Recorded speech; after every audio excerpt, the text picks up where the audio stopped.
අදහසක් වන සම්දලීඩ පුවත්පතේ කර්තෘ ලසන්ත වික්‍රමතුංග මහතා. දැන් අපි පළමුවෙන්ම මතක් තියාගන්න ඕනේ මේක අධි ආරක්ෂක කලාපයක්. රත්මලාන එයාපෝට් එක යාර ගණනාවක් ඉදිරියෙන් තියෙන්නේ. ඒ නිසා මේ වගේ ආයුධ සන්නද්ධ කණ්ඩායමක් මේ වගේ තැනකට ඇවිත් ගිනි තියලා පලා ගියලා කියන්නේ රජයේ අනුනැතිය අනුදැනුව ඇතුව බව අපි තරයේ විශ්වාස කරනවා.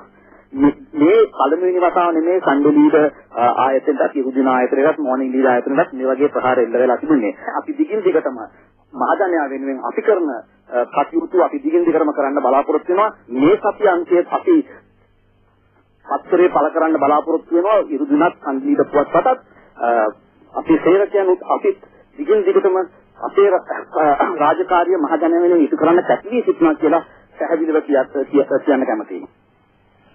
සිද්ධිය සම්බන්ධයෙන් අදහස් දැක්වූ විපක්ෂ නායක රනිල් වික්‍රමසිංහ මහතා. සම්දලීඩ පුවත්පතින් වෙන මේ ජුන්ටාවට හානිය නිසා සම්දලීඩ පුවත්පත නවත්තන්න ගත්ත පියවර. මේක ඉස්සෙල්ලා මේ පුවත්පත් වල තර්ජනය කරලා තිබෙනවා. ඇත්ත වශයෙන්ම සම්දලීඩ පුවත්පත පමණ නෙමෙයි එක අවස්ථාවකදී මව්බිම මුද්‍රාණය සම්පූර්ණයෙන්ම සීල් කළා.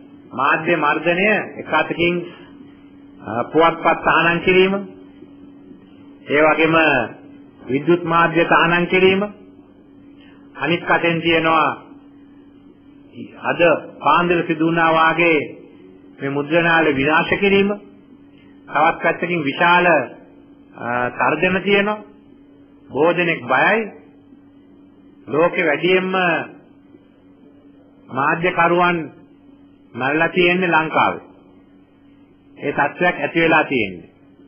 ලෝකයේ මාධ්‍ය නිදහස් සංවිධාන විශාල සංඛ්‍යාවක් මේකට විරුද්ධව ප්‍රකාශ කරලා තියෙනවා.